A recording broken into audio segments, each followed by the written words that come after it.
Good evening. I have 7 o'clock. I'll call the meeting to order and ask the clerk to please call the roll. Thank you. Mr. Greg David, Present. Mr. Tyler Dean, Here. Ms. Emily Hamburg, Here. Mr. Brandon McIntosh, Present. Mr. Mike Proctor. And you have a quorum, Mayor. Thank you. This evening we have Father Lebens to lead us in prayer. Father Lebens. Thank you, Mayor. I'd like to hold each one of you up tonight to our Father in heaven, and also pray in a special way for all those who are homeless or who will be suffering from the cold here in these coming days. In the name of the Father, and the Son, and the Holy Spirit. Amen.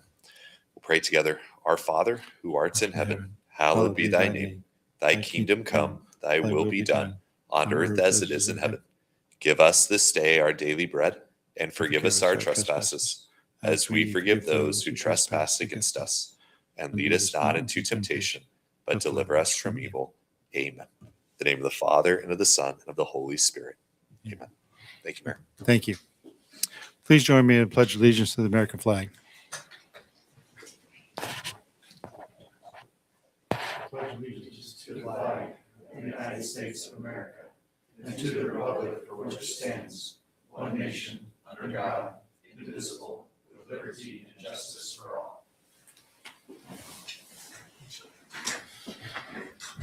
I see we have some Boy Scouts here. I didn't realize we were going to be here. I would ask you to lead us in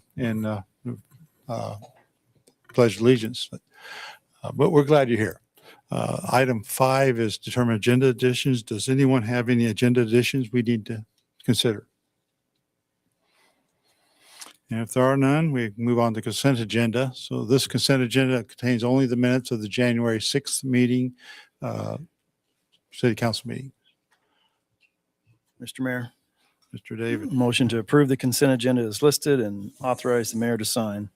Second. I got a motion by Mr. David. I think I got 2 seconds from Mr. Proctor, Mr.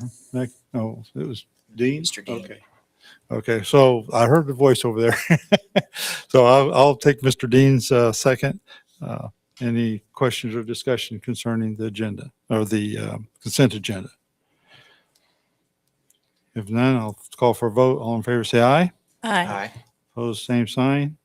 Motion carries 5-0. On item 7, this is a appropriations ordinance. This ordinance encompasses expenses from January 1st to the 13th. Expenditures amount to $685,896. The reported expenses, $133,611, are for infrastructure cost for new developments, and these costs are paid through special assessments. Any questions concerning the appropriations ordinance? If none, I'll consider a motion. Mr. Mayor, Mr. Dean. I move we approve appropriation ordinance number 26-01. A second. Motion by Mr. Dean, a second by Ms. Hamburg. All in favor, say aye. Aye. Any opposed? Motion carries 5-0. We have city requested appearances, so we have 2 requested appearances this evening on the agenda. First is Mr. Jesse Miller to give an update on the activities of the steering committee for Sedgwick County Fire District 1. Jesse has recently stepped down from this role due to work commitments, so this is his final wrap-up report. So we appointed Mr. Kent Kaler to represent Bel Aire going forward. Mr. Miller, how are you doing this evening? Thank you, Mr. Mayor. Good evening, everyone. So yes, this would be my sort of final update for Sedgwick County Fire District 1. Do you guys have, I know that last time I was here, November, right? Yes. We had some questions. I did put together an email. I will actually facilitate that out tomorrow, just kind of answering all of those questions in bullet points. Any questions or concerns for me from this? I don't have any concerns, but thank you for your service. Thank you for your service on Yes, the, on the yes, steering thank you. committee. Yeah. Appreciate it. Yeah, I don't have any questions. I mean, we had, ironically, Yeah. we had a meeting with the fire district this afternoon. I'll talk about that in the mayor's report, but it was only one sliver of the things you guys have been doing. So, but anyway, But yeah, so I've served, I guess I'll kind of, shake the awkwardness. So I've served on like 2 boards for the city. I was on the Bel Aire tree board. And then I moved to Sedgwick County Fire District 1 board. Just with the new promotion that I have in my career path, it is now taking me as a territory sales individual further away into southeastern Kansas. So just the commitment, excuse me, the commitment and trying to do it at 110% and being extremely prepared, as you're not seeing tonight, just kind of throws things off a little bit. But that's why I have to step down, unfortunately. We do have a replacement, as Mayor Bernard just said. But like I said, the email and just kind of my final, excuse me, thoughts and everything from experience to what we're doing, more or less the questions that were kind of directed towards me back in November, all of those will be addressed. And I'll make sure that I either stop by in person or just send the email out tomorrow so that you guys know exactly what is going on. The individual that's taking over, extremely knowledgeable, extremely passionate, and just a real go-getter attitude for what we're looking to have for taking my seat. And I'm gonna come get it back here soon once this promotion is, Okay. once it's done. But again, if you guys don't have anything else for me, it's been lovely, been fun. I know you guys have a lot of guests here, so I don't want to. Well, we do have something else. Oh, don't make me cry! Come on, what are we doing? So, in appreciation of your Oh, my service goodness. for the tree board and the Sedgwick County Fire District 1 Steering Committee, we offer you this plaque and we'll token there for you. You're gonna make me Don't- cry just on don't spend camera, that man? anyplace. Come on now. Right? You go. There you go. 3, 2, 1. There you go. Edit out the part where I cry. Will do. Thank you, Jesse. Appreciate you guys. Thank you.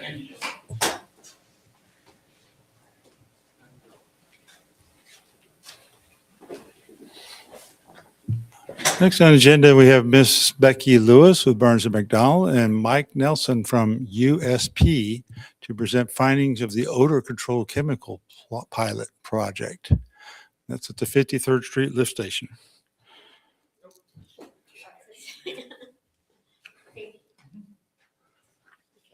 Well, good evening, Mayor and Council. Again, we're excited to be here, and I think we have some great news. So we'll go through that. I think first start with kind of where we're at with the sampling program that we've been doing for the last 3 years. So, and then we'll talk a lot about the odor control. So this is just almost a year. I did finish up December's tonight. It wasn't available until this evening, but everything looks pretty good. There is some, as you can see, towards the end of the year, there was some higher BOD results it'd be at the 37th and Harding lift station. But since then, actually, when you get to see December's, they've kind of trickled down. They're about the same level as that very last result. So Excuse So me, still- can you explain what the legend is? I can't read the legend, the blue and the orange. so sorry. So the blue is the lift station at Harding and 37th Street. Okay, And then the orange is the 53rd Street, 5801 Right. East Thank you. 53rd Street. So yes. So it's showing, the work that the crews are doing. They're cleaning out the lift stations a little bit more often. They're being proactive on some of those things. So that's showing a good reduction in the BOD results. And the total suspended solids results again are also good. You can see towards the middle of the year, we had some fairly significant spikes at the 53rd Street lift station. Since they did some, and that was, I think there was a pump failure, if I remember correctly. And but since then, again, because of their proactive actions that they're doing, not only on this lift station, but lift stations upstream of the 53rd Street, for instance, the Rock Road lift station over here, the Webb Road lift station, those are showing some positive results because of those activities that they're doing. And then again, this is just a whole lot of numbers, but this is actually the flow values from the 2 lift stations that serve Bel Aire, as well as the CCUA influent meters. And what we're showing is right around an average of 44.5% of the wastewater that's contributed to CCUA is from Bel Aire. That's fairly similar to what was in the original agreement. It's a little bit lower, but that's what we're tracking. And in fact, I think the attorneys, myself, and CCUA is meeting next week, and we're going to just start discussing the true up and those values. Now, this year, there won't be any charges for the extra strength, the BOD and TSS that I just showed you, but that there's just the data being collected. It will be assessed next year. We're just kind of trying to figure out all the nuances with that. So pollutant loading. So basically, this is what's kind of interesting is what we're seeing right now is 17% of all the BOD can be attributed to Bel Aire, while 82% is attributed to Park City. That makes sense. Park City has a few more industries. They have a few more restaurants. That's not too surprising, but it's kind of showing that the data that we're collecting is doing good work. And again, the work that Bel Aire crews are doing is also advantageous. Again, suspended solids, it's 37% is from Bel Aire, 63% is from Park City. Again, I think I talked a little bit about this the last time. What we are seeing, the total pounds are way over the total pounds that we're seeing at the influence, which at first kind of threw us for a little bit of a loop. But we think that because the lift stations, the way they are, the way the sampling program is, we're just going to have higher results at the lift stations as opposed to the influent. Those are the things we're addressing and we're looking at and how to best do that charge and true up when we get there. Are these BOD numbers and TSS numbers we're seeing what we would normally expect at these lift stations, or are they running higher than what we would expect to see? What we're expecting at the city of Bel Aire is exactly right. We expect that. We were surprised that the BOD numbers at Park City are as high as they are. But again, they have some industrial contributions that's probably attributed to that. So.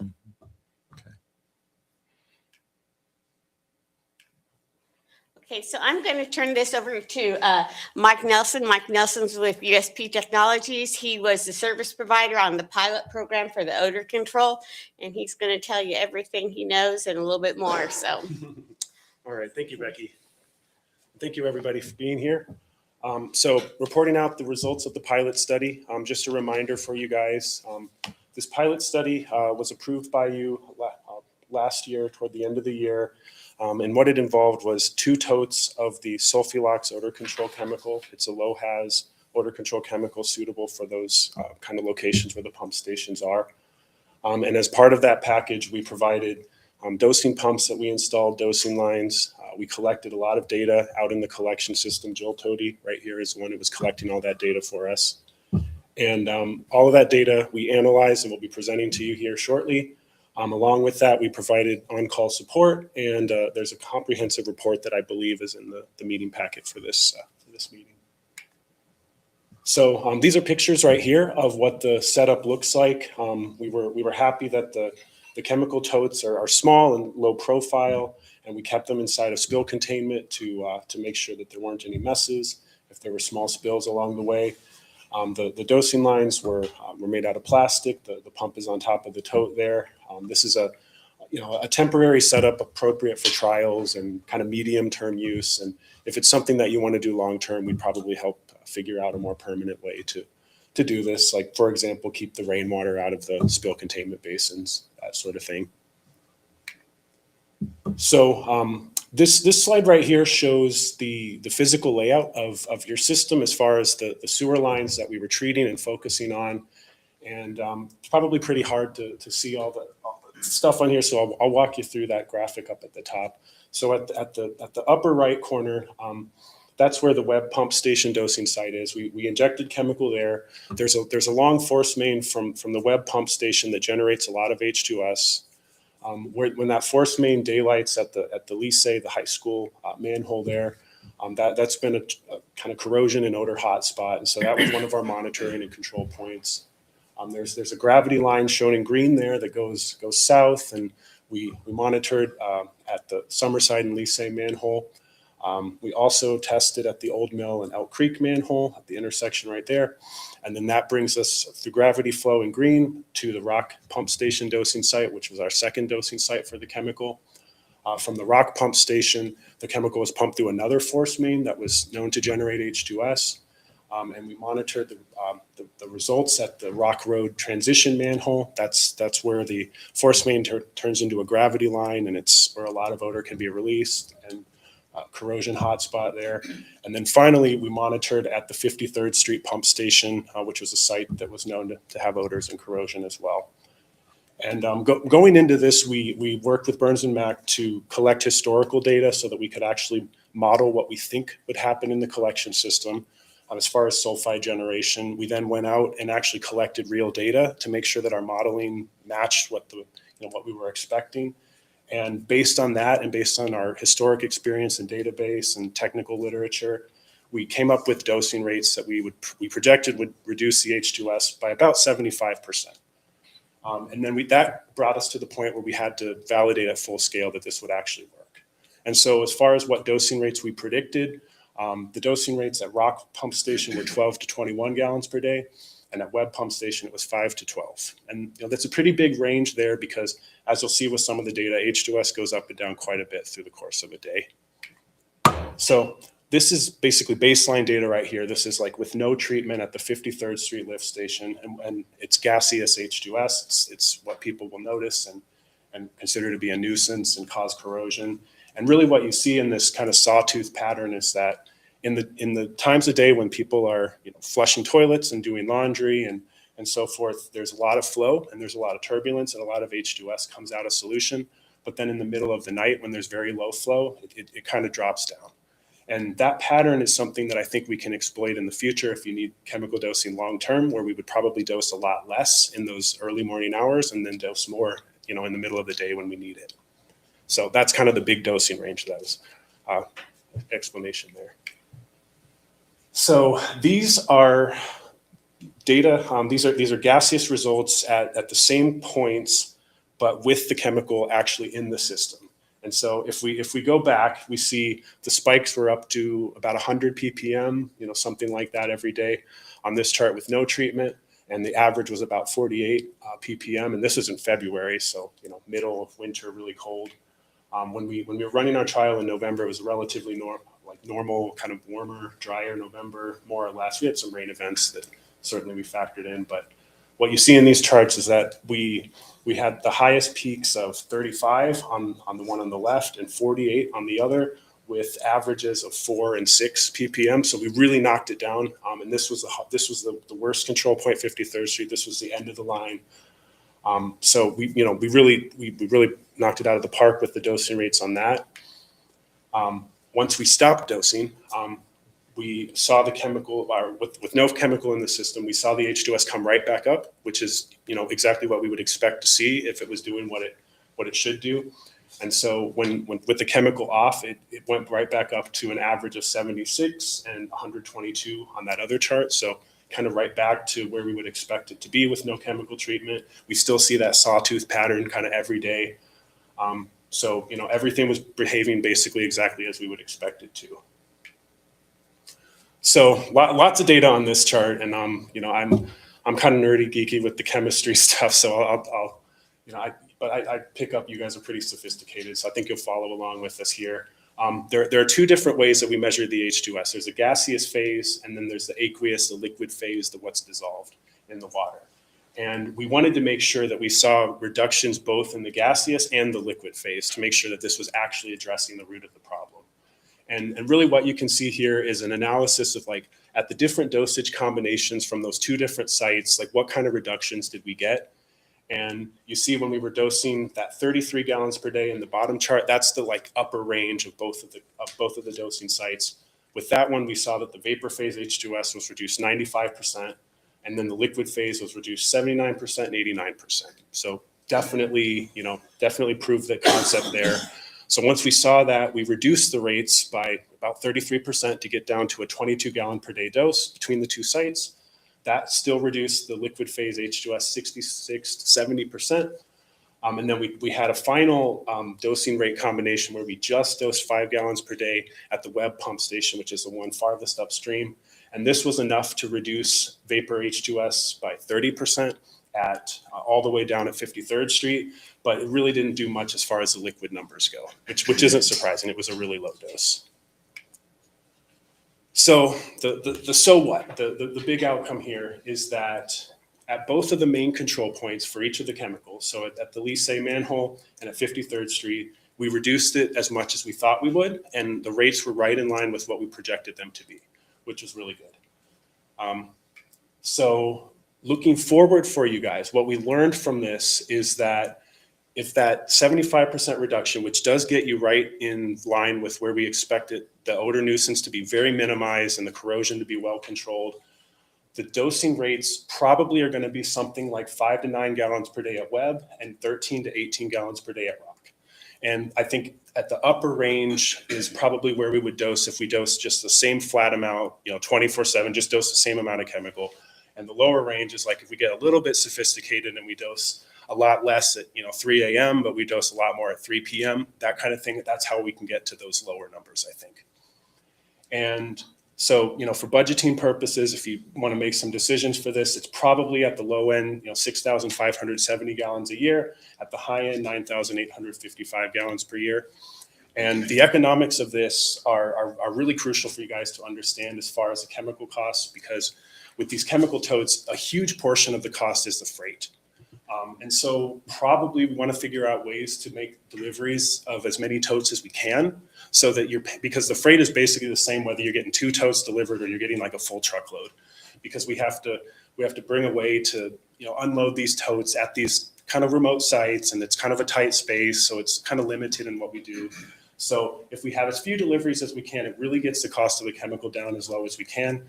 And so kind of that lowest threshold, if these are the dosing rates, if you want to target about 75% reduction, at the low end, it's probably about $68,000 a year. And at the high end, if we can make these full deliveries, around $100,000 a year, something like that. Is there any shelf life requirements on these chemicals? The chemicals is stable for as long as you virtually. 2 years, 3 years, no problem? Yeah. Okay. So no issue there. I know some chemicals have those, so I just wondered. They do, yeah. And it's a really low freezing point too. So, when we get these polar vortexes, it's still okay to have it outside and stuff. Okay. So, okay. And it's a low HAZ formulation. So, having multiple totes on those sites, as long as it's, kind of protected a little bit from the elements and stuff, it's manageable. What size are these totes? Are they 300 gallon? Yeah. 300 gallon totes. Okay. Yep. Exactly. I was also going to ask, you mentioned earlier, kind of showing the pictures of the temporary system. So you're sharing with us what chemical costs would be. Do you have any idea what a permanent setup would cost to make it workable? We could work that up for you guys. I don't really want to shoot from the hip Sure. right here, but it'd be a manageable one-time expense to get maybe some kind of shelter for these totes, something like that. Got it. And then the other thing I was going to ask is, and maybe you'll get to this, was this what you would expect from similar size city, similar size system, the way the lift stations were operating, what you were seeing with H2S and how it reacted, or was it kind of abnormal? It behaved exactly the way that the model predicted, which doesn't really tell you. So for your specific sewer system, Right. it's performing like you're generating just as much H2S as anybody would expect. Now you probably have a few more force mains than maybe other cities do. And force mains are in some ways cheaper to install up front, which is good. But then if they generate H2S, sometimes they bring these ongoing operating costs that come along with it. Gotcha. But there's nothing abnormal about your force mains. They're generating exactly as much H2S as the model predicted. Got it. Thank you. Sure. How labor intensive is it once you get a more permanent setup for public works? I think the chemical deliveries are the worst part, because we might need some help with the traffic control. I don't know, Joel, were the chemical deliveries that difficult? It was, that's manageable. It's just a semi-guard. So please make your answers in the microphone, because this is recorded and it's on video. So people can't hear you if you're not speaking in the microphone. Gotcha. Thank you. Sorry about that. So yeah, if they didn't hear what Joel Tody said, the deliveries were pretty manageable for this chemical. And I probably should have clarified, like the pricing quotes that we gave you guys is for our full service offering. So as far as like fixing the pumps and meeting these deliveries, like most of that burden would be on USP if you chose to do business with us. But of course, there would be a little bit of help from the city for some things we need periodically. So that's really pretty much everything I had. I guess, Becky, anything to add on that? Does anyone have questions? I have one more question. Does your model go so far as to predict corrosion if this isn't controlled? We can predict that for you, but we did not do that as part of this, but we could. That's a really good question. And this final picture is just a kind of reminder of where the collection system has been impacted. The little arrow there is right where the 53rd Street, I'm sorry, the Rock Road force main enters the 53rd Street lift station, then on down. So, and that's where we're seeing most of the corrosion. No other questions? That's Yeah, so to interesting. follow up on that, you're saying your model can predict corrosion with the control versus without. So you can Yeah, it would can be a tell us different the model, life but yes. difference. Yes, we can model that for you. Yes. Interesting. Any other questions for Becky or How bad is the corrosion right now? Mike? It's fairly significant. We're seeing some damage at some of the manhole vaults where you just can see significant concrete down to the rebar, and then as well as a lot of coating. So, yeah. Thank you. So we're looking at maybe having to rehab some manholes there because of that. That's And it's correct. mostly a concrete deterioration, or is it other things that are deteriorating just besides the concrete? The pipes deteriorating, pumps? So there hasn't been any visual inspection of the pipes. The pumps, we've seen some replacement, but whether that's due to just normal wear and tear or whether it's due to the sulfides, probably a little bit of both. Yeah. I noticed the concrete and the wet wells, they all look pretty good. So Okay. Good. And this is probably more of a question for Marty. Are you able to do a video inspection of those pipes? That's what we're currently doing right now is videoing and collecting data to determine what we need. These guys have done a great job. I appreciate all you guys' work. It's been a long road. We've currently got 14 manholes right now that are in question that will be coming up to you. This is what started this whole test. So Ant's aware of it, all of my team, and there's no relining, fixing those things. It's probably going to be a complete rehab, and we didn't want to do anything until this part got finished and got going. And I think what we've done is collected great data, and I think it's showing that it's lower and everything. And I just want you guys' opinion on, hopefully we can move forward with this and stop the problem in the future and replace what needs to be done. But you will get the data on the camera footage and all that shortly. Okay, So. great. Appreciate it. Thank you. Any other questions for Becky or Tom? One more question. Mike, I guess it is. I'm sorry. It looks like the only thing you measured was H2S. Is H2S the only primary source of corrosion, or do other things cause the type of corrosion that we've seen? H2S is certainly the major. It's at least 99% of what corrodes the system. Yeah. As far as nuisance odors go, there might be other things that we could measure, but H2S is always our go-to, because if there's a lot of H2S, that's going to be what people are going to be complaining about. Most of the other nuisance odors are not detectable at as low of concentrations as H2S. So if there's a little bit of H2S, that's mostly what people are going to complain. The sulfur kind of rotten egg kind of smell, that's more noticeable than most of the other smells that are in there. Thank you. And the report that hopefully is in your packet has a lot of the other water quality parameters that we did test. It's just didn't want to overwhelm you guys in this Okay. presentation. Thank you. Sure. Any other questions? Well, Mr. thank Mayor. you for the report. I appreciate the information. Mr. Mayor, not a question. I'm but just- sorry. Just a comment, just to thank Marty. I think he said it well. This is sort of trying to figure out a preventative measure before we go in investing a lot more money in infrastructure that could then start getting corroded again. So I appreciate Marty's thought process there, and thanks for helping us get the study done. It's kind of a dual purpose. You reduce the odors and you Right. figure out the source of corrosion and cut that down too. So that's a good thing. So thank you very much. We appreciate the time and Guys. report. So, all right. Next item is citizen concerns. I have no cards for any citizen concerns. Are there any citizens in the audience who would like to speak to city council tonight? If there are none, move on to city council member reports. Ms. Hamburg.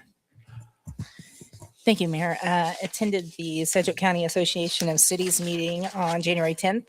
Bel Aire hosted it here at Walton's new building up on 53rd Street. Appreciate them hosting us. Julie Stimson was the main speaker. She's the director of the Sedgwick County Emergency Management. Probably the most, she went over things like the 2022 Andover tornado, and probably one of the most actionable items as individuals and business owners is check your insurance. Now that we've had a ton of inflation, make sure your insurance would actually cover property replacement. So that's all I had there. Thank you. Thank you. Mr. McIntosh. I drove through the Aurora Park division to check out the ditch work that's being done and the culvert replacements. It's looking really good. The ones that they've replaced are fantastic. Great. That's Good. my report. Thank you. Mr. Proctor. I also attended the SCAC meeting, and I am really impressed with Walton's operations there. And they have for anybody who doesn't know, they actually have a retail offering in there. We can get spices, equipment. They actually have a smoker you can rent for $100 a day, and a pull behind smoker for $200 a day, I think is what it is. Oh. So I was pretty excited about that. I was like, I could smoke a lot of meat with this. So have you made your reservation yet? Not yet. Anyways, so that was really exciting because we don't have a lot of companies in town that actually sell any form of food. So I was very encouraged by that. Also went to the Bel Aire Chamber of Commerce meeting, and we had a really great discussion about how to better engage businesses around town. So if you're watching and you're a business, I would love to hear from you. All right, thank you. Mr. David. Mr. Mayor, I also attended the Sedgwick County Association of Cities meeting. The only thing I'll add to that is that good idea. We cut our dues, so no more dues payments for the cities. Thank you. That was just a 1-year deal. But yeah, that's good. Thank you. All right. Mr. Dean. Mr. Mayor, I do have a few things. So on the topic of the chamber, just a reminder of everybody that the regular meeting has changed to every first Thursday. And so the first Thursday in February will be the next Bel Aire Chamber meeting, and it's from 11:30 to 1, which is a normal time, just a change in date. And it'll be in the community room here in City Hall. And the special guest will be John Ralph, who's the president of the Wichita Area I'm Chamber. still trying to confirm that. I think he's going to make it, but I need to do. I've Gotcha. been trying to follow up. He's a little bit hard to Yeah. tackle. Well, it's either going to be him or it's going to be somebody else very interesting. So He, please come in he's- as in. He has agreed to do it, but I'm just trying to tie it down a little better. So, yeah.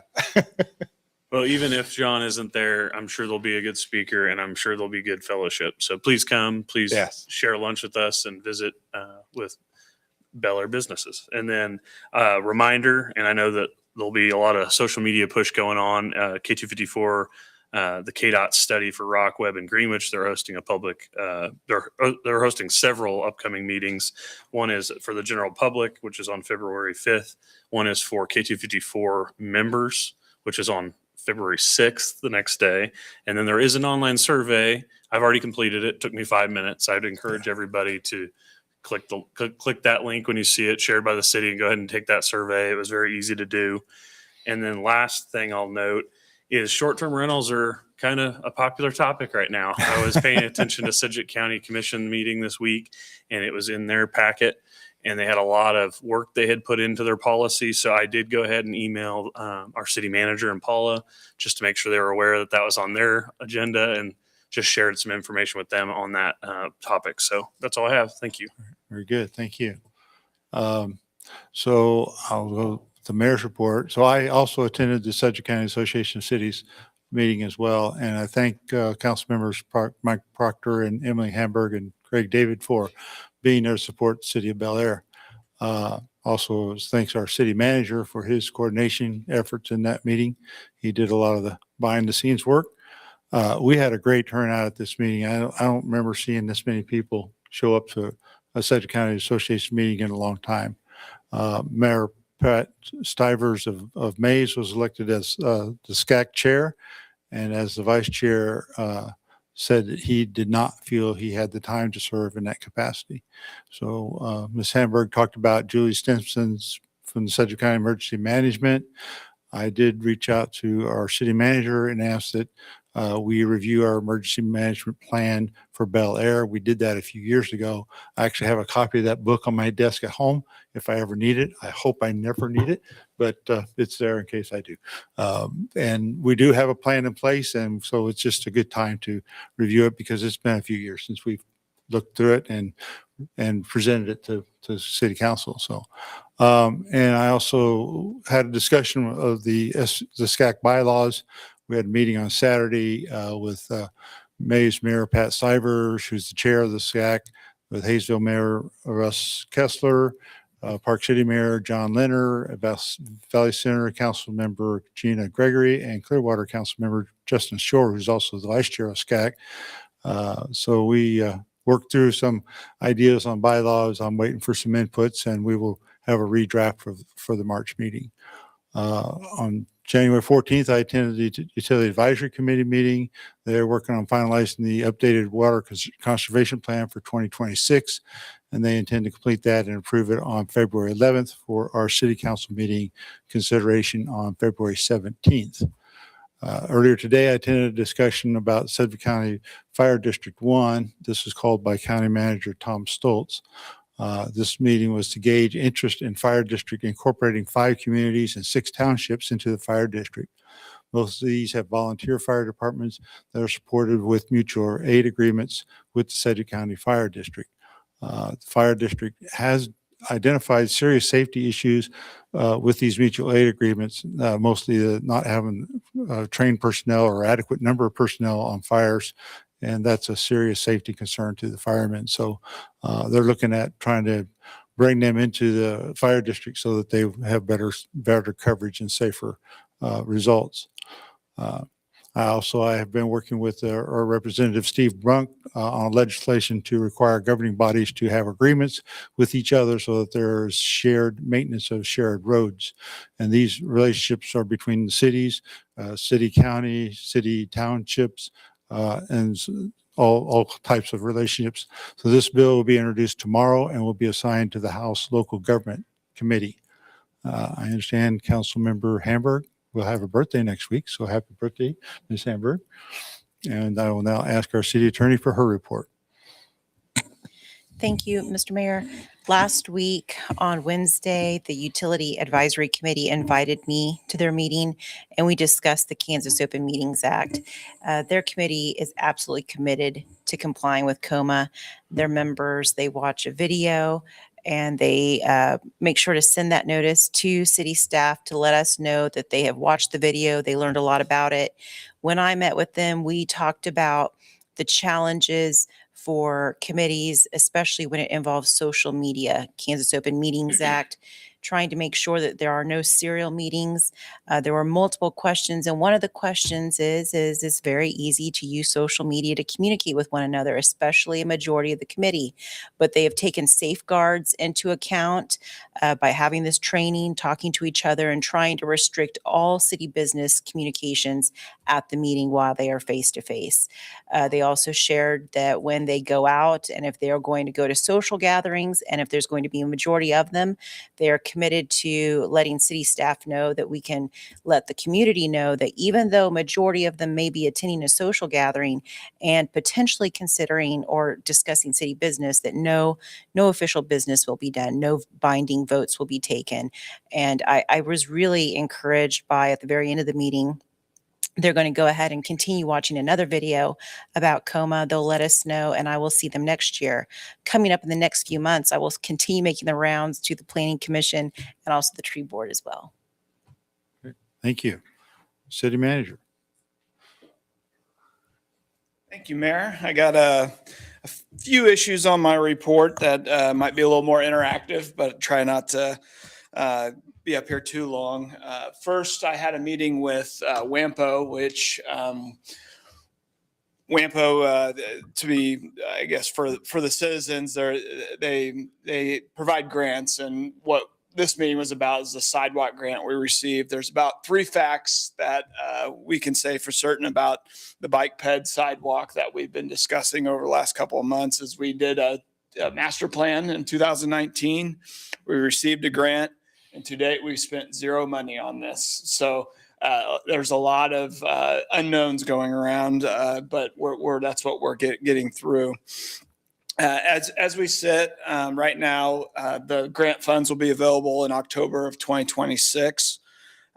In December, I brought forth, hey guys, if we want to utilize these, we probably better get started, because if you look on the timeline, on the top shelf, we need engineering right away, utilities, the KDOT process, and bidding, all in a pretty short period of time. Which brings me to my meeting. It was a very productive meeting with WAMPO, or the grant organization. They're very open to delaying this project another year, and that's kind of what the line underneath that shows, and allows us to re-engage the citizens, which I think a lot of it came out of the December workshop. Was, let's set up an open house. Let's figure out if this is the concept we want to go forward with, or maybe something else. And WAMPO is very receptive to that. What that requires me to do is send them an email saying, please delay this project one year. And that's kind of what the interactive part of my report is allowing me. You don't need a formal action, but we need to consider this.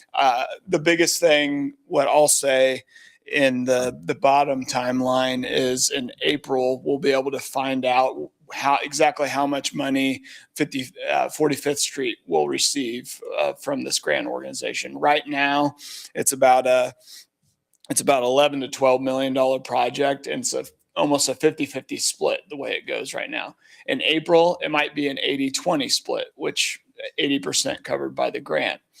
At that time, then we can decide, do we want to move forward with a sidewalk or a bike pedestrian plan, or do we want to ask WAMPO to apply those grant funds for the current, what we currently have, to the 45th Street sidewalks that we're already building down 45th Street. So it allows us more flexibility delaying. My recommendation would be delay at least 1 year to allow that bottom timeline to play out. And also, I'm here seeing a lot of head shaking, but if anybody has any great objections to this, I'm here to listen to them right now. Sounds like a great idea, Ted. Very Thanks good. for investigating. One question I do have, and I think we might have talked about this, but do you need to send that notice to them now, or would you be wiser to wait till after the public meeting to see what the citizens' engagement tells us? They didn't give me a time frame, but the earlier the better. But that's my second point to ask, about the open house. If we want to set a date, I think I circled one on the calendar. Well, I think we want to have the open house. I think that was of what course we talked about before. Yeah. As far as timing goes, if I can ask WAMPO right now. The open house, I'm thinking scheduled for February 17th from 5 p.m. to 7 p.m. If anybody has any objections to that, let me know. At the open house, we'll open with a discussion of the 2019 study. We'll show the progress and pending projects we have, because we have a 45th Street is a big sidewalk going, as well as 53rd Street in the early spring. We'll discuss the concept that came out of the 2019 study. We'll discuss alternatives. We'll collect input from residents and come back to the city council. So we're looking at March before we come back with any findings of the open house. So I would almost just go ahead and ask WAMPA to delay 1 year, even without having the open meeting. We're going to have a better product overall. Ted, Okay, I would I agree see with that. I would agree with that comment, that I think if we did the public engagement properly and make it more open-ended and less focused on phase one, because we're really not making a decision on phase one. What we're really talking about is the overall plan now, the overall perspective, in my opinion, especially knowing the flexibility of the timeline and the funding. I think we should open it up a little bit more, and get more engagement overall on folks' support in general of investing in bike ped. Maybe get some feedback and different ideas on routing. And I really like the idea of focusing in on updates on 53rd. Maybe try to actually get some decent detail of when that's going to start, when we expect that to finish.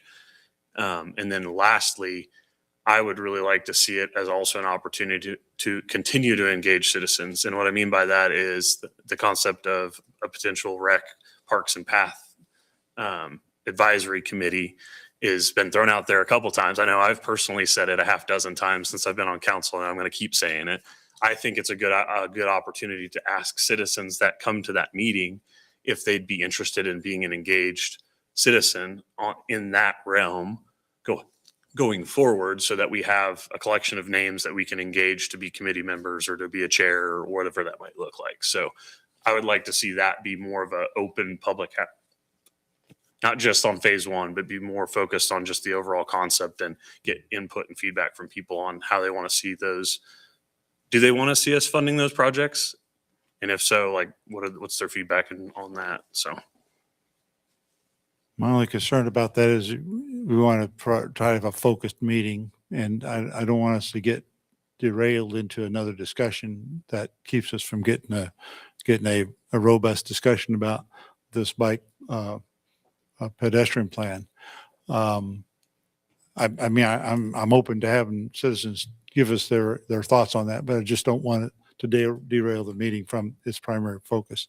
The other thing I would suggest is that you have a gap between that meeting and city council meeting, that you don't run it to 7:00, because you run it to 7:00, we're not going to be ready to start city council. I think maybe 6:45 latest, maybe 6:30.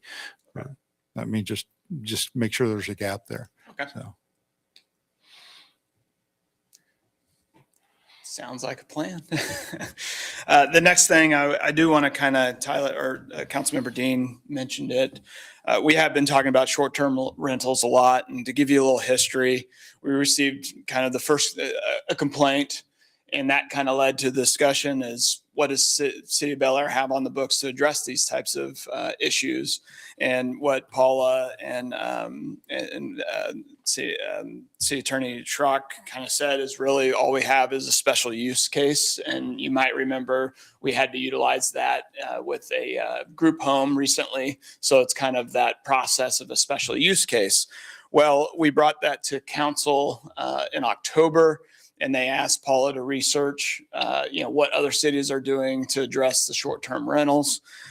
Paula did the research. She even attended an HOA meeting and kind of told everybody in the HOA that as of right now, a special use case will be required if you want to operate like an Airbnb in Bel Aire. In January last week, Paula reported back her findings. The council kind of had a very strong discussion in that we want to have Airbnb, we want to allow Airbnbs, but we want it to be an administrative type process. So Paula, take your input and present us with a new policy that will help these Airbnbs be compliant and have a process to go forward. I do want to report, I did receive an email asking, why isn't the city right now going after these Airbnbs to do a special use case as of today. And a lot of the feedback we had from the January meeting was we need to allow these current Airbnbs, once we do develop a process, send them a letter, tell them this is a new process. You need to go through this step. If you don't do it in 6 months, we'll start enforcement action on you. So that was kind of the gist of it. However, the email that I received would like to hear from the council that, how do we want to treat these today? Right now, Paul and I kind of determined that it's kind of on a pause. I did have Chief Atterbury here at our workshop explaining, noise ordinances, parking, those types of things. We definitely don't want those types of things going on. It's just, do we want us to send out letters to all known complaints saying you need to file a special use case? Because that, as you know, that starts a process. And then I'm thinking about by the time you guys start to hear those special use cases, it could be 15 to 20. We'll roll out a new program that they'll have to go. So that was really the kind of what we were struggling with as a staff, and we'd like some direction from the city council as well for this email to be able to say, yes, go ahead and send those letters, or no, we need to figure out this special process before we go forward. So any input would be appreciated. What are you and Paula's rough timeline of when you think we might have the new policy before council? I wish I had like 4 Paulas, I'll tell you that much, because we only have 1 Paula, but Sure. I'll let her explain. I think it's fairly easy because you all provided really good, clear direction. And we have some really good plans to refer to that have already developed the language along the same lines. So I am working on it. Oh man, if I say this, then you're going to remember it. February and I'm going to have to 3rd? be back. I'm working on hopefully sometime in March having at least a draft for you all to review, and probably out ahead of publication time so that you can really gather your thoughts and think about your questions or provide input. But it would be really nice to have this resolved. I mean, the complaint has been brought to our attention in the early fall, so I really don't want to hesitate too much longer. And I've been getting calls. Can I do this in Bel Aire? What's the process? And I've been asking them to hold off until we confirm a process and a program moving forward. As a follow-up on that, one thing that I wasn't totally clear about, I think Mr. Mayor talked about having some sort of hearing, but maybe more administrative behind the scenes. What did you take away as from that perspective? Are you planning on presenting a hearing in your proposed plan at this point? I would like to have a more formal process than me being the subjective person who identifies whether it moves forward or not. I think that there are certain things that by our code right now allow from some sort of administrative approval, but they are extremely benign in my view versus this. This is property rights, it's business, it's what the allowances are, and it's probably going to be having a little bit more formal than me calling people in to hold a hearing. I haven't worked through that yet. We are going to look to see if there's some options or some examples of that and how that's worked before. And I really, really want to take a really strong look at that before I call my own hearing and preside. One thing I'll say, and I have the same question, is what would that process look like? And I think I made it very clear that I would want the notification process to be the same as if it were a planning case versus an administrative action, which I think is fair. And I think it would be good to know what the threshold of other communities is. Is it 50%? What I mean by threshold is petition, like protest. Correct. What's that threshold so that we can come up with a fair number? What's the number? I don't know what it is. I think some of the research was 50%, which is a pretty high percentage to some and a pretty low to others. So I think that's a good thing. And then also, I'll just say, I want to make this statement if it wasn't abundantly clear. I don't believe our current city code does a very good job handling this particular issue. I just don't. It doesn't define that you can't have rentals. And so it can't differentiate between short-term or long-term rental. And I think right now we're not doing anything. And so what we're proposing to do, I think, is a great step forward. We do need a more clear regulation. And I think that it is a good idea to get that done as soon as possible, as soon as practical. I appreciate you throwing out that date. But I think if we're all just being realistic, by the time we go through that process, by the time this body reviews and approves, and by the time we get notifications out to all the properties that we believe are operating as a short-term rental currently, it's probably by the end of the year kind of thing before you probably, if we all agree to what that notification period might be. And I'm all just saying this to try to be realistic. Our code is complaint-based. So there are currently short-term rentals that we don't know about, that people haven't complained about. So there's going to probably be more than we even know. But I think the process just needs to be clear, concise. And I think if we could get that and this body can agree, it could be an administrative action as long as we can agree to what those specific details are. And then I think the mayor made a very good point that the BZA needs to be the appeal, right? There's a reason why we set up the BZA. I don't see why they wouldn't be the appeal if somebody had a protest of your decision, why that wouldn't go before the BZA for clarification. Help fill me in, Maria, if you think that that's not the legal way we'd want to do it, but I actually agree with what Mayor had said on that. So I think that's another thing we need to strongly consider. No, those are all good comments, Councilmember Dean. And I really am thankful for the way it was presented by the zoning administrator, providing all kind of like the drop down list for council to look at different neighboring vicinities and how they're handling it. So it'll make it easier to start drafting the ordinance. Paula, is there anything you feel, just to kind of wrap this up for, at least for me, is there anything you need from us? Is there any questions you have on your mind that weren't clear that could help streamline the process for you as far as crafting it? I'm very clear about the direction that you provided.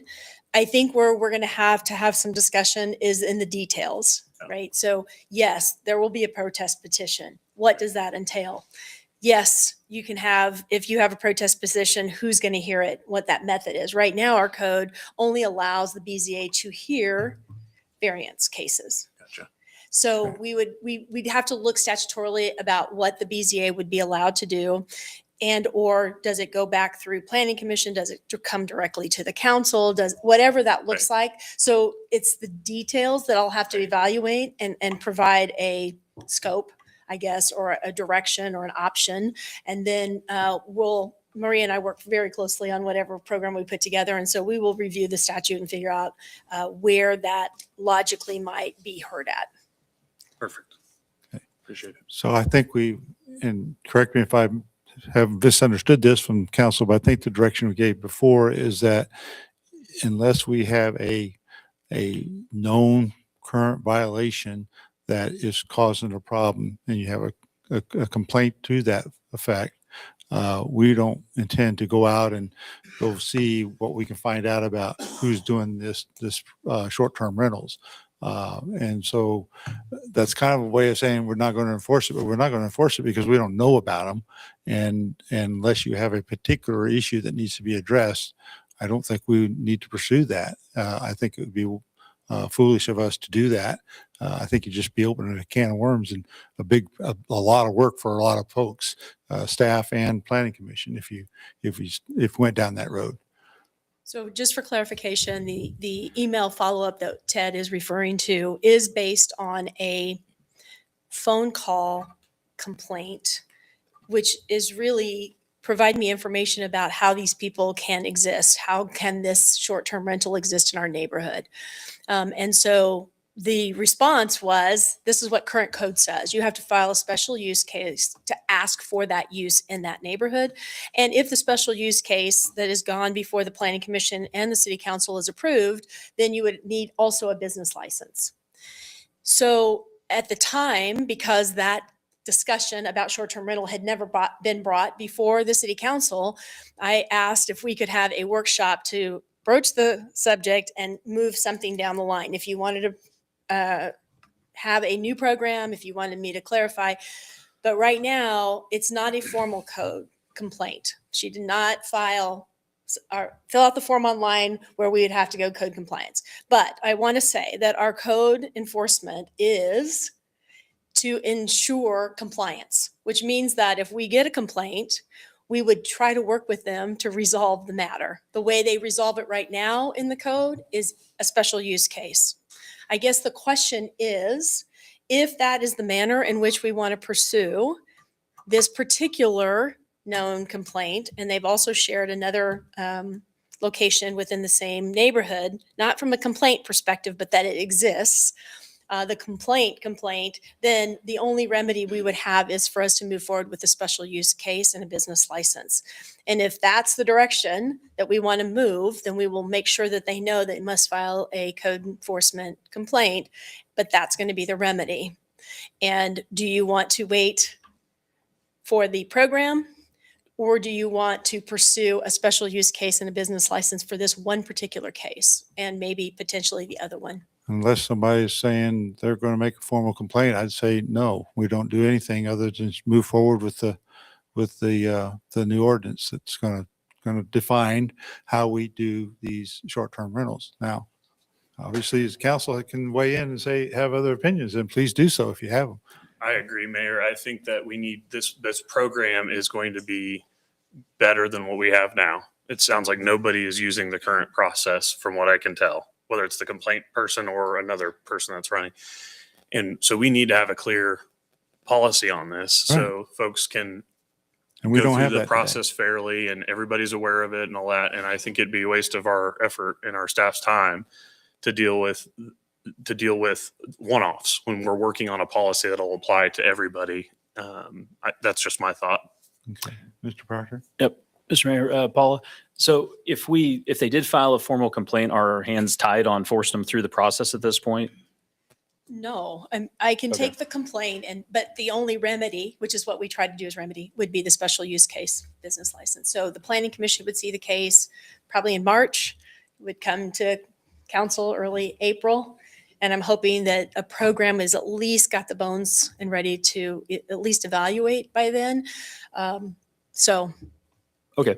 yeah, I was that's just where I'm curious if at. our hands are kind of tied if they go file a complaint. Because the spirit of I think at least what I was hoping for is that it'll streamline city staff resources and not tie it up, because we do run a pretty lean crew. Much easier on the property owners also, not just staff, right? This new process is a lot less cumbersome and time consuming. So unless of course there's a protest petition, but then it would be no different than any other protest petition case. So thank you for the feedback. Yeah, the final thing I'll say on it is I would rather letters be going out to the ones that have been complained and the known ones that we have in our list saying, here's an educational start to the process of we have a policy and here's the steps you need to be taking, instead of an adversarial process that would go through. I would rather do it the first way, the educational way, get them in line, get them on a process instead of the other one. So, And from what I understand from the direction we've given Paula, is that we would be no different than any other municipality who has regulations on these things. Mr. Mayor. Ms. Hamburg. Last thing I was going to say, I appreciate this individual who's like, hey, you have something on the books. I agree that we're on the cusp of cleaning this up. Two things I'd point out is we did talk about, and this isn't our area because this is an HOA area, but if you want to go further than what we're going to do, you can move through your HOA to regulate these further or outright ban them. And second of all, if you're having immediate parking and noise and trespassing concerns, contact the police department now would be the advice for those issues in the meantime, is my understanding from Ted. So I would agree. I don't really want to do the special use case if we're not tied to doing that because of the complaint. But I just want to point out they have other avenues to address immediate issues. So thank you. All right, thank you. So you got any more in your manager's report? That's all I have tonight. Thank you. Okay. Sorry to hijack that, but I thought it was an important conversation to have, and I reported the email, so I appreciate it. Okay. Will you do me a favor, and can we address item C to get Paul out of here, and then we can go to executive session? Okay, so we're changing the order. We're going to go to item 11C. And then we need to do an executive session, and it's going to be a long executive session. So in this particular situation, we have, this is professional engineering consultants work order 2603. This is for zoning and subdivision regulation updates. And the codes are founded of land use planning and development within the community. They regulate how land can be used, types of structures allowed, and standards for building design and placement. However, Bel Aire's codes have not been updated for quite some time, and this creates challenges to be able to fully address development needs. City recently approved the Bel Aire 2035 comprehensive plan, which will be referred referenced in the future code updates. Updating the regulations will create standards that allow for consistent and more predictable development and address changes occurring in development. Scope of work and proposed work order amount is included in the 2026 budget, and Paula Downs, Community Director of Development, is here to answer questions. If and when we are ready to move on this action, I note that the agreement has no completion date. So I request a motion to provide that we have this project completed no later than December 31, 2026. I also gave Ms. Downs a list of several things I would like to see addressed in such a code, like trees and lot size for small lot houses. And I can't remember everything I had. There was about 4 or 5 items. I'm sorry? And grass. Grass, types of grass. Grass, type of grass. Yes, yes. And parks. I would parks. add, I would also add, if we're just adding items, ADUs, accessory dwelling units. I don't think our code covers that in depth. I know we've had discussions about that in the past. I think other cities are looking at that just as a way to help with affordability of housing and whatnot. So I would add that to the list of things that we ought to look at with that They regulation. need to be expanded. We have a little bit of it, but it's not clear. Yes. Thank you. I've been collecting All those for, things. Yeah. for since I've gotten here, and have spent a ton of time in our zoning and subdivision regulations, and noticed a lot of other inconsistencies, updates that are necessary, changes in state statute, what we've been learning from case law, et cetera. So this is a really good time now that the comprehensive plan is completed and approved. Now we have a little bit more direction to update the codes as needed. And so it will be a longer process. We are trying to develop a process that allows for engagement and input and review by multiple people in the city, and how we want to engage in the governing body and the planning commission to help infuse some of the thoughts and ideas and whether we're following a good direction. So I appreciate the mayor providing an end date. Most of the development will be on our end, right? To make sure that we're reviewing, that we're providing feedback, that we're modifying the codes as we go. I'm hoping that this is a really good starting point, that moving forward, that we're going to pay a little bit more attention and start updating the zoning codes as we need to, instead of collecting it. And in this instance, I'm not sure we were collecting it. We just didn't do it for many years. And so now we'll be coming back to you more frequently as changes are required or need, and we always have these new issues coming up. Short-term rentals, group homes, things that we haven't had to necessarily deal with. So moving forward, I think it'll be a little bit more process-driven related to how we review it. And as we hear about changes or we see our neighbors starting to look at different issues, we'll bring those back to you. So we're hoping that that we'll have a good year, and that a lot of the bulk of the work will be updated. I also think that it might be a good idea to just provide some regular updates to you about how the zoning codes and subdivision codes are going and how that project is moving forward, so that if we see any delays then to meeting the end of the year deadline for whatever reason, that you're well aware of it well in advance. We're hoping that you will approve that tonight, and I'm happy to answer any other questions you might have related to this. Mr. Mayor, Yes, Amber. the only question I had is just this is so needed that if people might say, well, why are you outsourcing this? Why doesn't Paula do this? But Paula, there's not 4 Paulas. This is why this needs to be outsourced, or we would just be piecemealing this till the next comprehensive plan, right? Okay. Yes. Gotcha. Thanks. Yes. I mean, I could sit and write the plan in my office. I just don't think it'll be as robust as it is to have extra help doing it. Yes. And expertise. Well, yeah, the expertise and experience they have from other similar communities in our area that have went Absolutely. through. Absolutely. They bring a lot of that.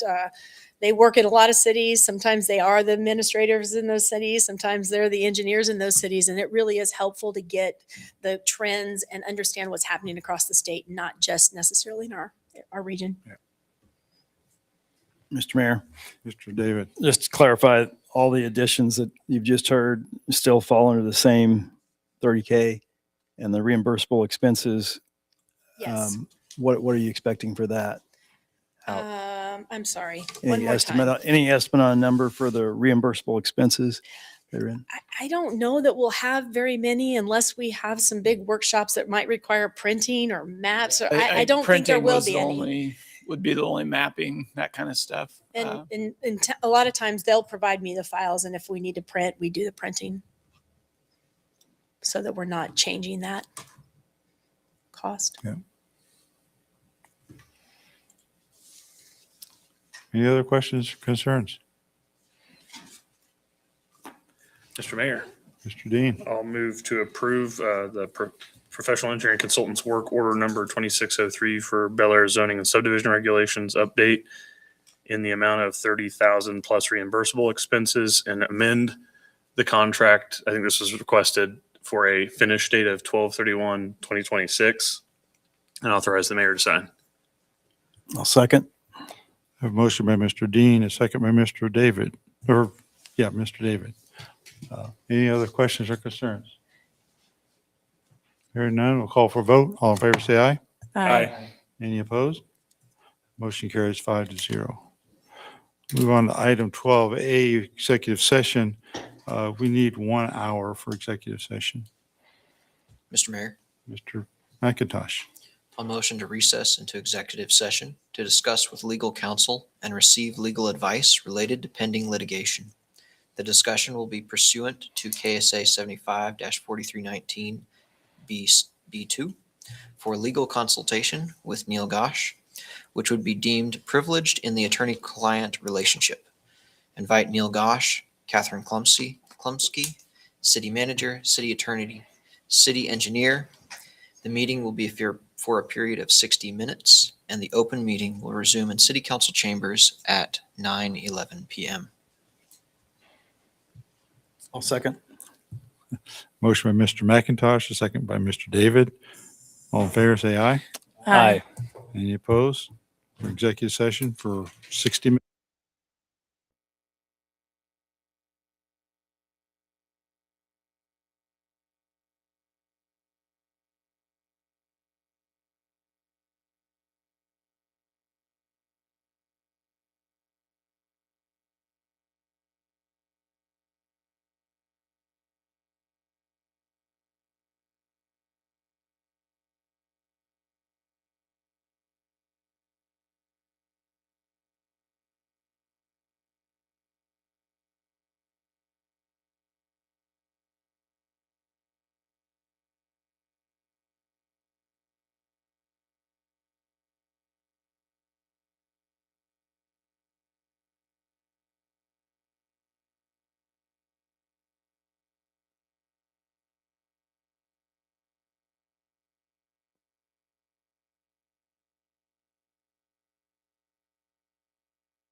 Okay, I'm going to call the meeting back to order. We held an executive session. No binding action was taken.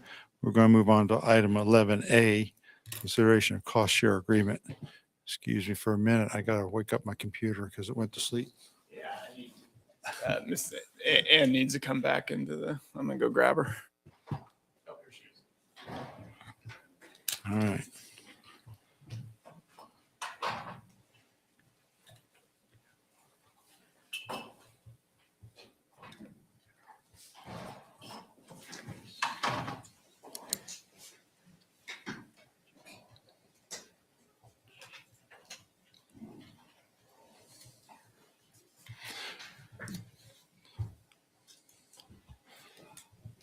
Okay, so the city has been awarded federal funding through WAMPO for the reconstruction of 45th Street between Oliver and Woodlawn.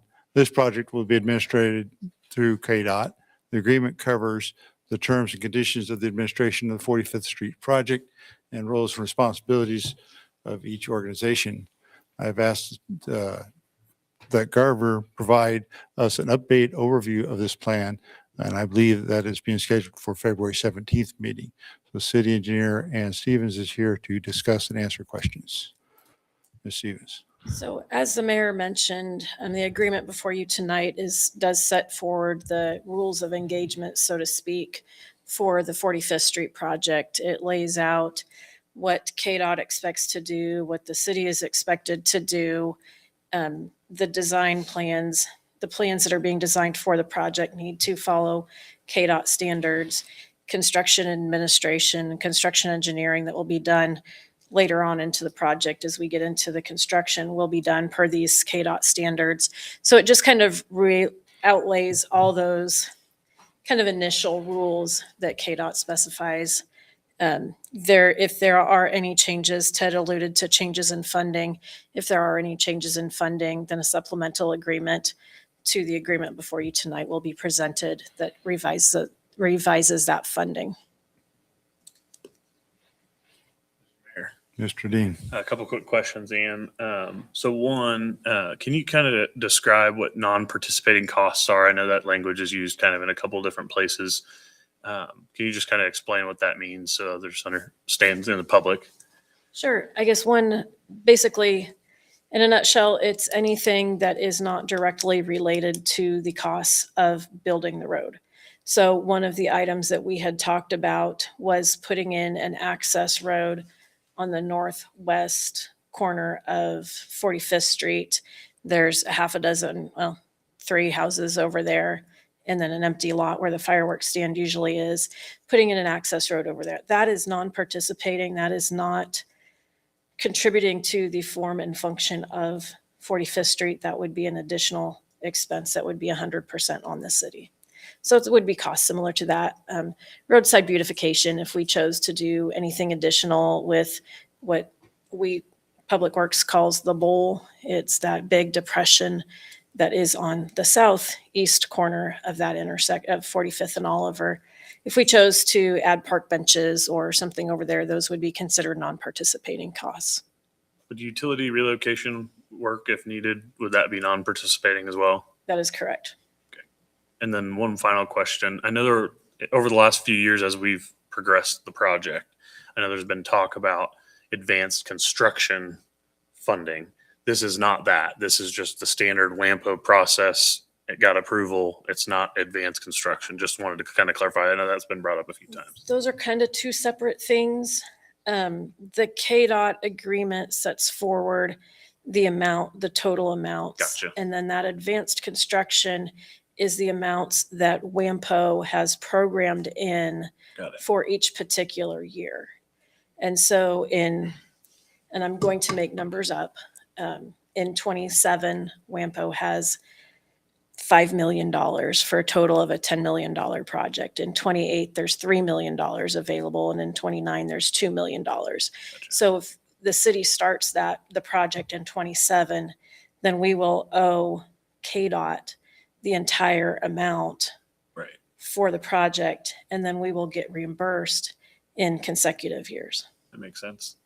Thank you for clarifying that. But we have not pursued advanced construction on this project, right?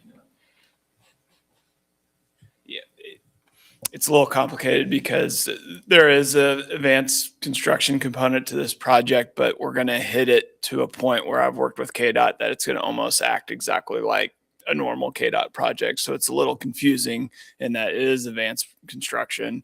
But by the time we bid it out, we would have hit the years to where it would be a 80-20 split pretty much, if that money's available with the adjustment. And Okay. Just knowing the project's built out over multiple just how the years. project's Yeah. built out. We're going to time it just right. Got it. I've been talking to KDOT on that. Sorry, I didn't mean to add confusion. I was just trying to clarify that. Mr. Mayor, Mr. McIntosh. are there sidewalks planned along 45th Street similar to what was done on Woodlawn? That is correct. There is a 10-foot path, I believe, on the south side of 45th and a 6-foot path on the north. I haven't looked at the plans recently, so they may be flipped, but there is a 6-foot path on one side and a 10-foot on the other. This is the reason we asked for the review by Garver to go over these kind of details so that everybody's familiar with what this project is. Okay. So, And Okay. those sidewalks, are they participating costs or non-participating? They are participating. Excellent. Thank you.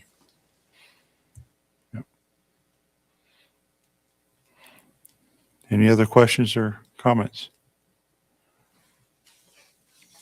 Mr. Mayor.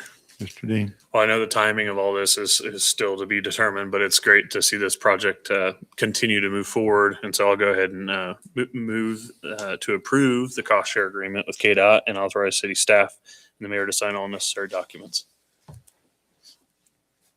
Second. I have a motion by Mr. Dean and a second by Mr. Proctor. Any other questions or concerns?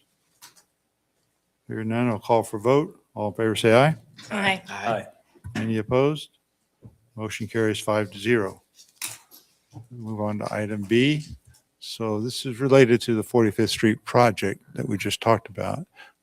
This is an agreement with No Work Construction to hydro excavate services. Garver currently working on the design of the roadway and storm sewer system for the street. And when laying out the storm sewer, there are multiple locations where the storm sewer crosses or runs adjacent to existing utilities. The hydro excavation work will uncover those existing utilities to allow a hard evaluation of the top of the pipe to be captured and compared to the storm sewer plans. By performing the hydro excavation now, it gives both the designers and the utility owners time to adjust while hopefully avoiding conflicts and potential change orders when it comes to actual construction. So Ms. Stevens is here to discuss this issue and answer questions. So as the mayor said, this is hydro excavation work, commonly known as potholing. It's usually a water jet that is pushed into the ground. You've got a hole maybe about a dinner plate size. And they just continuing to remove dirt until they get to the utility pipe. Then Garver comes out and takes an elevation on that pipe. They take it back, they put it in their model and see where we're at as far as elevation on storm sewer. Storm sewer is very elevation dependent as it's, excuse me, a gravity line that flows. You can't just up and over like you can a pressurized water line. So that's why these are very important. This is something that we try and do as much as possible to get the advance warning of where these locations are at. It's much cheaper to fix everything during design that we know of than to find things in the field, have to stop construction, figure out how we're going to fix things or relocate utilities. So that's kind of where we're at. Garver has done their best. They've gotten recent utility plans from all the utilities. I've been in several meetings with utility companies, and these potholes are pretty necessary to get the best project and the most robust project that we can and kind of lessen the need for change orders. Mr. Proctor. Mr. Mayor. Mr. Proctor. Mr. Mayor. All right. I was just kind of curious, how often do we utilize hydrovac? It doesn't sound like we have our own as a city. We do. We do? We do have our recent sewer truck that we purchased last year does this type of work. It's the timing. The Public Works staff is extremely busy with everything that they're doing right now. And so this is kind of over and above what they normally would do. So we've asked for a bid from NOAC to come in. This work is not done very frequently. On the Aurora Park project, we had a couple of instances where we were concerned. The city did bring out their sewer truck and hydrovac the utilities. We found them, and then we had to come up with a plan on how to change the alignment of the pipe, or do we do a relocation of that utility to get around it? There's another subdivision project coming up called Skyview at Webb, and we've recently entered into an agreement with NOAC under the threshold for the city manager's spending authority, and they've actually hydrovac'd a couple of, there was 2 water lines and a gas line that they hydrovac'd out there just so we could get an idea of where things were at during the design. So again, we don't have to come with a change order when we find out things are different. Okay, so we're covering most of what our needs are for that, but there's some supplemental here and there that is just maybe outside of our capacity, which is a great use for contracting out. That is correct. Mr. Mayor. Mr. Dean. I was just going to add that I think this is a really smart investment. I think it's sort of like an insurance policy, just coming from the construction world and working with underground stuff. There is so much in the ground, and there is so much risk in that, both for the contractor and the owner. And I think it's wise, especially on a job of this size, 10, 12 million, whatever that number is going to be. It's going to be a big project. Spending a little bit of money up front to alleviate some of the risk of maybe risk built into pricing from contractors or change orders later because there's an unknown. I think it's just a smart way to manage our larger projects. I don't know that it's necessary on every project, but I think these larger arterial projects, it makes a whole lot of sense, especially when, as a city, we're in charge of and are required to do all of the utility relocation, unless we have an agreement with the private utility owner that they need to do that relocation. That's sort of our burden. We need to do it, and we need to do it ahead of our project so that we can keep it on track, keep it on schedule. So appreciate the foresight in it, and I'll be supportive of this one. Thank you. Ms. Hamburg. I was just going to ask, I see that the work will be done in the next 30 days if we approve this. What about traffic control, or how disruptive will that be on 2-lane 45th? There is traffic controlled planned, and it's just basically, it's going to be a flagger or a pair of flaggers out there and waving people around as they're doing their hydro excavation. And this will work. likely be just like a 1-day. It should job. be maybe Yeah, a 2 day, maybe 2. probably closer to 2. Okay. But we'll make sure that we post on social media that when we know that specific date, that, hey, pay attention, this is going on. If you can take an alternate route, take an alternate route. And a flagger just moving along as they knock out Correct. their spots. Okay, Yep. thank you. Mr. Mayor. Mr. David. So just to be clear, this is an additional cost. It's not just an early construction start. That It's is correct. additional cost that wasn't in the original bid. And even though it's so obvious today that we need to do this, Garver didn't have it in their original plan. I would have to double check the agreement. I believe the hydro excavation was mentioned in the agreement as an additional cost to the city. At that early of a time period when the original design agreement was presented, Garver had absolutely no clue exactly where storm sewer was going to go because they hadn't laid anything out yet. And so they didn't know where all those points were. There could have been 10, there could have been 50, there could have been 55. The difference between 50 and 55 is nominal, but enough that it certainly changes the amount. So they do tend to like to wait until after they have a pretty solid set of plans to actually go out and request the hydro excavation. Yeah, I seem to remember that it was in there, and I think geotech and some other things were sort of mentioned and broken down. I do think I remember that, Greg. It was at least mentioned as an option of something we could do later. I remember the geotech, for sure.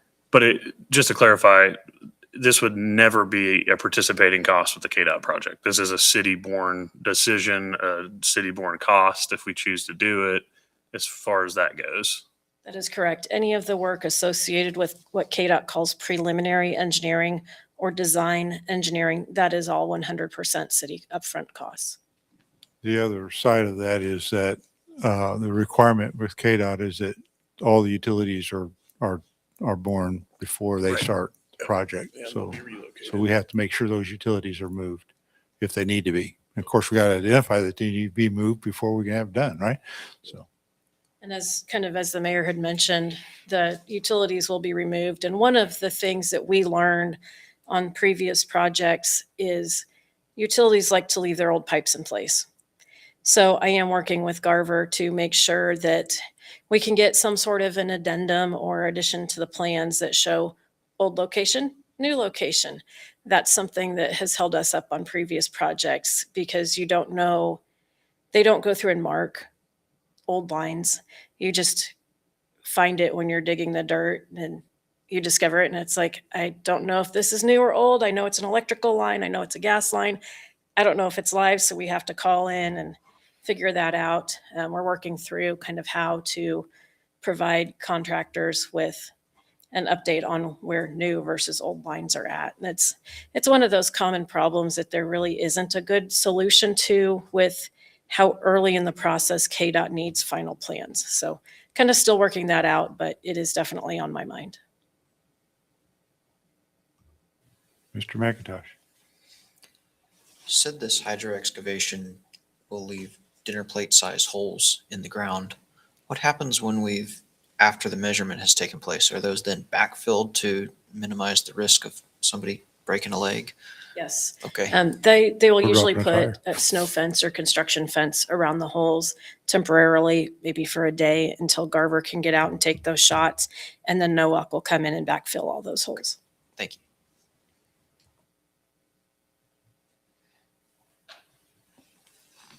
Mr. Mayor, Mr. Dean. I move we approve the agreement with No Walk Construction in a cost not to exceed $58,900 and authorize the mayor to sign. I'll second. Motion by Mr. Dean, a second by Mr. McIntosh. Any additional questions or discussion?